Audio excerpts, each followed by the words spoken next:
dari bangsa-bangsa lain telah masuk. Ayat 26 kalimat pertama. Dengan jalan demikian berapa Israel? Baca Alkitab saudara. Dengan jalan demikian berapa? Ayo baca. Seluruh Israel akan diselamatkan. Oke, ayat 28. Mengenai Injil, mereka itu apanya Tuhan? Setru Tuhan. Bukan cuma musuh, setru. Itu gara-gara Injil. Tetapi mengenai pilihan, mengenai covenant, wow, mereka adalah kekasih Tuhan oleh karena nenek moyang. Kok bisa begini? Dengan cepat saya beri ilustrasi. Papa di surga saya gambarkan sebagai satu keluarga. Saudara kenal di Palembang ada satu keluarga kaya, sangat kaya. Anaknya 12. Misal, suatu hari terjadi peristiwa yang mengagetkan, orang Palembang terkejut. Tidak mengakui lagi. Milik mereka masih begitu banyak. Kekayaan, makanan, semuanya masih banyak. Lalu mereka berunding. Mau diapakan kekayaan segini banyak? Anak-anak lari semua. Lalu papa itu, orang tua ini melihat. Di sekitar mereka hidup ada banyak anak-anak tetangga yang susah hidupnya, yang miskin, yang kelaparan, yang kurus kering dan macam-macam. Orang tua ini panggil anak-anak tetangga dan dia bagi yang dia punya karena anak kandungnya lari. Akhirnya anak-anak tetangga itu jadi makmur, jadi sukses, jadi luar biasa. Diangkat, diakui sebagai anaknya sendiri. Maka suatu hari orang tua ini berkata kepada anak-anak tetangga yang sudah berhasil semuanya itu, gara-gara kamu Injil yang aku bagikan, 12 anakku itu jadi setru. Cari anak-anak tetangga yang lain. Kalau gereja tidak punya hati misi. Ingat Paulus berkata apa? Kita ini zaitun liar. Masih ingat kata itu? Iya atau tidak? Kita tuh gak berharga. Tapi yang asli keras kepala. Lalu kita yang liar di stek. Masih ingat ayat itu? Itu dari Roma pasal 10. Kita di stek di pokok zaitun asli. Sampai hari ini orang Yahudi masih menunggu Mesias. Bayangkan betapa keras kepalanya mereka itu. Nah ini misi. Jadi Papa itu ingin menyelamatkan semua orang termasuk Israel. Sampai jumlah itu terpenuhi. Nah ini rahasianya. Jadi buat kita jangan sibuk ingin tahu berapa angka kuotanya. Itu urusan Tuhan. Tapi tugas kita carilah sebanyak-banyaknya, sedapat mungkin. Katakan amin. Terus bekerja tanpa berhenti.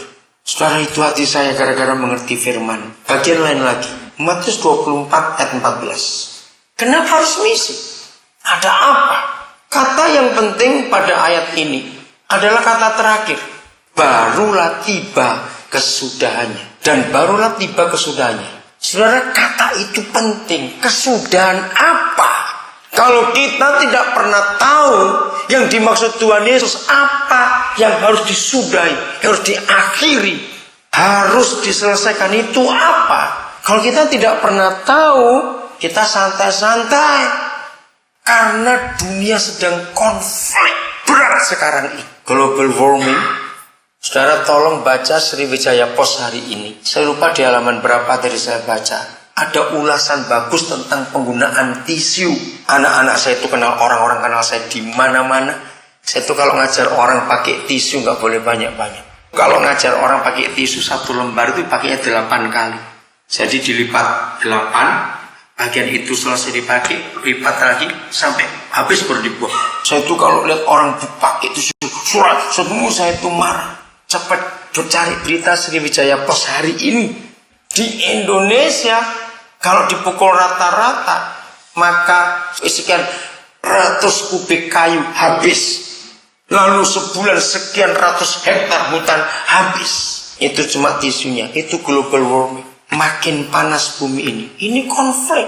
Kelaparan makin banyak. Penyakit makin banyak. Perang makin banyak. Konflik akhir zaman. Kapan itu akan selesai? Karena kalau tidak disudahi, dibereskan di pasal 24 Matius ini, saya akan ketemu nanti. Kalau waktu tidak dipersingkat, Tuhan aja khawatir. Tuhan itu khawatir. Kalau waktu tidak dipersingkat, orang benar pun bisa terancam. Orang benar aja terancam. Apalagi yang nggak benar, lebih celaka lagi, harus dipersingkat. Ini yang harus kita akhiri. Dengan kata lain begini, kalau Yesus tidak cepat datang, setan itu makin kurang ajar, saudara. Siapa pernah menghitung angka perceraian keluarga Kristen dan pendeta makin hari makin banyak, ya atau tidak? Ini konflik, saudara. Mengapa pendeta pun bisa cerai sekarang ini? Mengapa orang Kristen banyak yang cerai? Karena setan bekerja. Tanggal 23 Mei yang lalu saya ikut konferensi misi di Kinilo, Sulawesi Utara. Saya kaget. Data dari rumah sakit besar kecil di Indonesia dikumpulkan. 1 tahun di Indonesia ini dilakukan lebih dari 8 juta aborsi. 1 tahun 8 juta pembunuhan bayi-bayi. 99% karena free sex. Belum lagi anak-anak yang hamil sebelum nikah. Ini konflik. Narkoba. Aduh, saya tuh paling jengkel dengan barang. Kalau nggak ada setan di barang itu, nggak mungkin laku seperti itu. Saya punya ilustrasi begini. Ini kan akal sehat. Jadi sekarang sudah banyak orang nggak sehat otak. Kalau suatu hari saudara dengar berita di TV, hari itu ada promosi dari satu pabrik biskuit merek A itu misal. Bagi-bagi kan promosi. Sejam kemudian anak-anak keracunan. Lalu dibawa ke rumah sakit. Nggak ada yang pingsan, apalagi mati nggak ada. Diopname pun tidak, cuma mual-mual pusing. Setelah dirawat pulang. Dengar ya, nggak ada yang pingsan, nggak ada yang mati, nggak ada yang opname, cuma mual-mual saja. Saya tanya kepada saudara, kalau toh ada orang tua gila, ketika dengar berita itu, apa ada orang tua berkata, tolong belikan biskuit merek itu, ayo kita bagi-bagi yuk. Ada nggak orang seperti itu? Lu coba jawab, ada tidak? Karena sehat akal. Tiap hari kita tuh dengar berita tentang narkoba, tiap hari loh, di koran, di TV, di radio, tiap hari. Betul tidak? Yang divonis penjara, yang dihukum mati, yang rusak hidupnya, hancur keluarganya. Seharusnya orang mikir nggak kalau pertama kali mau coba? Harusnya mikir. Tapi kenapa penggunanya makin banyak? Setan sedang kurang ngajar. Jadi kalau kesudahan ini nggak segera tiba, ayat 22 Matius 24, dan sekiranya waktu tidak dipersingkat, maka dari segala yang hidup tidak akan ada yang selamat. Ngeri sekali. Akan tetapi karena orang-orang pilihan waktu itu akan dipersingkat. Nah, untuk mempersingkat ini, kembali Matius 24 ayat 14. Beritakan apa? Injil kerajaan itu kemana? Ke seluruh dunia. Untuk jadi apa? Ayo, untuk jadi apa? Kesaksian bagi siapa? Segala bangsa. Jadi konflik zaman ini akan berhenti kalau Injil itu sudah didengar oleh semua orang. Kan semua orang jadi Kristen lagi sekarang. Beritakan saja, beritakan.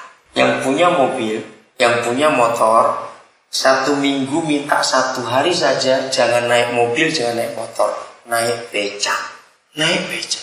Saya itu turun pesawat, walaupun saya itu nggak bawa barang atau apa, saya ingin berkati portir itu, kuli-kuli itu. Tadi malam 1 jiwa orang Jogja, orang Jawa. Saya ajak ngomong walaupun cuma sebentar. Padahal kami berdelapan bisa dorong. Saya kalau naik pesawat dan dapat makanan, saya nggak makan, saya tetap ambil. Saya kasih kuli. Supaya saya punya bahan untuk ngomong dengan dia. Saya cuma tanya anak berapa, asal dari mana, sudah berapa lama jadi kuli, cita-cita anak-anak apa. Saudara, hanya memberi perhatian sejenak saja. Buat mereka itu berharga. Maka itu kok saudara ikut saya pergi berapa bandar udara yang sering saya pergi, Jakarta, Makassar, Surabaya, itu dari satpam kuli kenal saya semua. Maka itu bisa itu lebih senang lama di airport. Di samping memang saya perlu banyak tenang, mau baca, saya sering ngajak mereka makan. Kalau jamnya sudah ganti, ikut makan dulu. Walaupun saya sudah kenyang, saya cuma ingin duduk bersama mereka sambil ngopi atau tidak, saya ajak ngomong. Hanya karena ayat ini supaya cepat digenapi. Paulus punya konsep, Apolos yang menyiram. Ada orang lain yang memelihara, Tuhan yang menumbuhkan. Ada orang lain yang menuai. Jadi nggak harus kita yang menuai. Kalau saya punya waktu, saya nanam sendiri, lalu saya sirami sendiri, Saya jaga sendiri, Tuhan yang tumbuhkan. Lalu saya bisa sampai nuai, artinya sampai bisa dibaptis. Puji Tuhan. Tapi saya tidak mau memaksa. Biarlah hari ini mulai kita punya hati yang murah. Amin. Untuk menyatakan kasih Yesus kepada dunia. Itu perlu dana besar.